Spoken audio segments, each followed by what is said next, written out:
समंदर तले दफन इतिहास का सबसे रहस्यमयी और ध्यान खींचने वाला है आरएमएस टाइटैनिक, जिसे उस समय के सबसे अनुभवी इंजीनियरों के द्वारा बनाया गया था, जिसे कभी ना डूबने वाला जहाज भी कहा जाता था। हम इसे जानते हैं किताबों से, फिल्मों से और टेलीविजन से, और ज़्यादातर लोगों की जानकारी ऐतिहासिक तथ्यों पर नहीं बल्कि टाइटैनिक के ऊपर बनी फिल्मों पर आधारित है। इसीलिए आज के इस वीडियो में हम जानेंगे टाइटैनिक के साथ असल में क्या हुआ था और इसके पीछे क्या रहस्य छुपा हुआ है।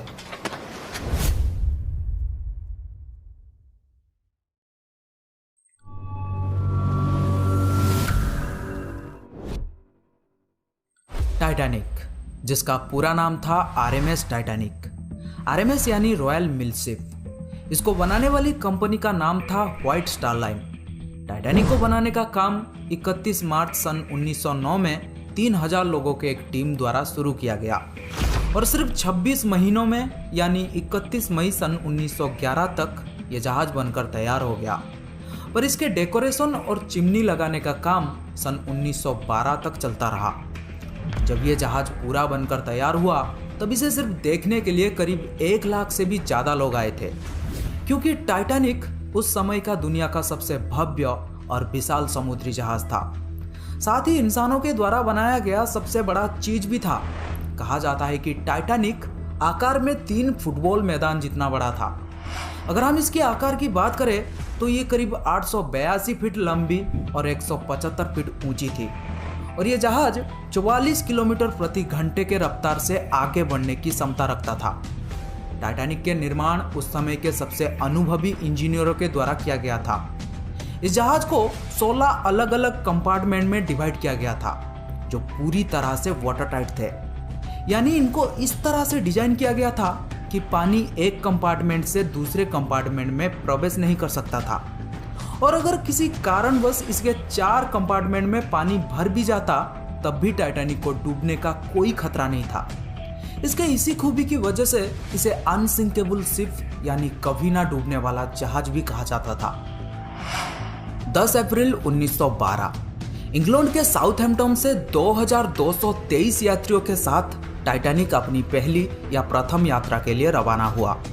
पर उस समय किसी ने सोचा भी नहीं था कि कभी ना डूबने वाला टाइटैनिक का यह पहला सफर ही टाइटैनिक का आखिरी सफर होने वाला है।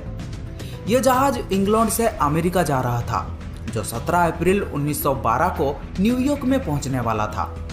पर 14 अप्रैल 1912 को टाइटैनिक को 6 बर्फ के चट्टानों के चेतावनी मिले थे। कप्तान को लगा बर्फ के चट्टान नजदीक आने पर जहाज मुड़ जाएगा, परंतु बदकिस्मती से जहाज बहुत बड़ा था और रेडार बहुत छोटा था।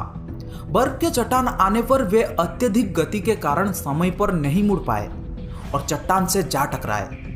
एक अनुमान के मुताबिक ये चट्टान करीब 10,000 साल पहले ग्रीनलैंड से अलग हुए थे। इस टक्कर के चलते टाइटैनिक के राइट साइड पे लगे प्लेट में एक छेद हो गया। टक्कर इतनी भयानक थी कि टाइटैनिक के राइट साइड के स्टार बोर्ड के लगभग 300 फीट तक के कीले टूट के बाहर आ गई और जिस जगह पे 2 प्लेट आपस में कनेक्टेड थी वहां से पानी तेजी से जहाज के अंदर आने लगा। इस टक्कर के चलते टाइटैनिक के 16 में से 5 वाटर टाइट कंपार्टमेंट खुल चुके थे, जिसमें से तेजी से पानी जहाज के अंदर आ रहा था।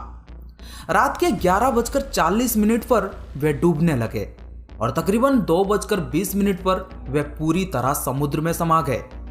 यह जहाज टक्कर के 2 घंटे 40 मिनट तक पानी के ऊपर टिका रहा। शायद और कोई जहाज होता तो वो बहुत पहले ही डूब जाता। जहाज में अत्यधिक लाइफ बोट्स ना होने के कारण 2223 यात्रियों में से कुल 706 यात्रियों को ही बचाया जा सका, जिसमें महिलाओं और बच्चों को प्राथमिकता दी गई थी। प्रोटोकॉल के कारण पुरुषों की संख्या में कमी देखने के लिए मिलता है।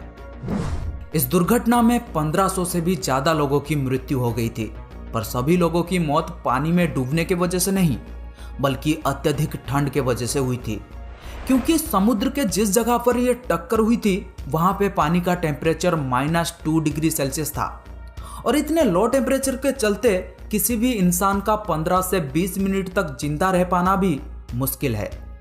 टाइटैनिक पर मौजूद सभी म्यूजिशियन पूरे 2 घंटे 40 मिनट तक म्यूजिक बजाते रहे जब तक कि टाइटैनिक डूब नहीं गया। ऐसा इसलिए ताकि यात्रियों के बीच अफरा तफरी कम रहे और वे अपनी आखिरी पलों में शांति से मर सके। पर किसी भी म्यूजिशियन की जान नहीं बचाया जा सका। टाइटैनिक डूबने के बाद ही उसकी खोज शुरू कर दी गई थी, पर जहाज का मलबा मिलने में 73 साल लग गया। आज भी टाइटैनिक के दोनों हिस्से समुद्र के 1300 मीटर गहराइयों में एक दूसरे से 600 फीट की दूरी में पड़े हुए हैं, जबकि टाइटैनिक का पूरा मलबा 1500 स्क्वायर माइल के एरिया में फैला हुआ है। टाइटैनिक दुर्घटना दुनिया के सबसे बड़ी शांतिकालीन दुर्घटनाओं में से एक है, जहां बिना किसी युद्ध के हजारों लोगों ने अपनी जान गंवा दी। टाइटैनिक डूबने के इन 100 सालों में हमने जाने कितनी कहानियां सुनी है, पर इनमें से कौन सी सही है? सच क्या है? बर्फ, वो बर्फीले इलाकों में इतनी तेजी से क्यों जा रहे थे? कोई भला ऐसे कैसे कर सकता है? फिर आती है जहाज की मजबूती की बात। कई लोगों का कहना था कि जहाज में लगे कीले मजबूत नहीं थे, वो घटिया किस्म के थे, इसलिए टूट के बाहर आ गई और जैसे ही जोड़ों से बाहर आई जहाज दरकने लगा। लेकिन ये बात कितनी सच्ची है?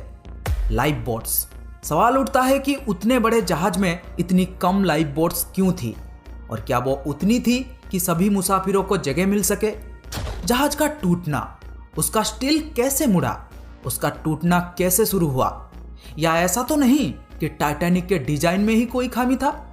हर सवाल एक खास इंसान पर आरोप लगा रहा था, कैप्टन स्मिथ पर उतने रफ्तार के लिए, व्हाइट स्टार लाइन के चेयरमैन ब्रूस इज़मे पर इतने कम लाइफ बोट्स के लिए, थॉमस एंड्रियन पर कमजोर किले और डिजाइन में खामी के लिए।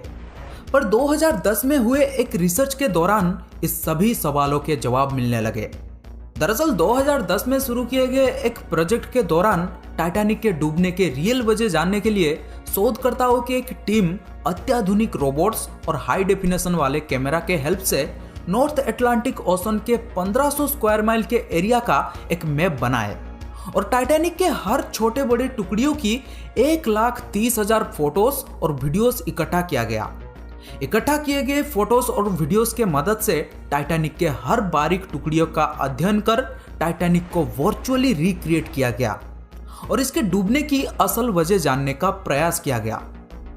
इस रिसर्च से पता चला कि टाइटैनिक के बनावट में कहीं कोई खामी नहीं थी, ना ही इसमें यूज मटेरियल लो क्वालिटी के थे, बल्कि टाइटैनिक की बनावट तो इतनी शानदार थी कि यह टक्कर के 2 घंटे 40 मिनट तक पानी में टिका रहा। अब एक इत्तेफाक देखिए, टाइटैनिक डूबने के 14 साल पहले यानी 1898 में मुर्गन रॉबर्टसन नाम के एक राइटर ने एक नॉवल लिखा था जिसका नाम था the wreck of the Titan of futility. असल में यह कहानी एक बड़े से जहाज के बारे में था जिसका नाम था टाइटन, जो एक आइसबर्ग से टकराकर नॉर्थ अटलांटिक में डूब जाता है।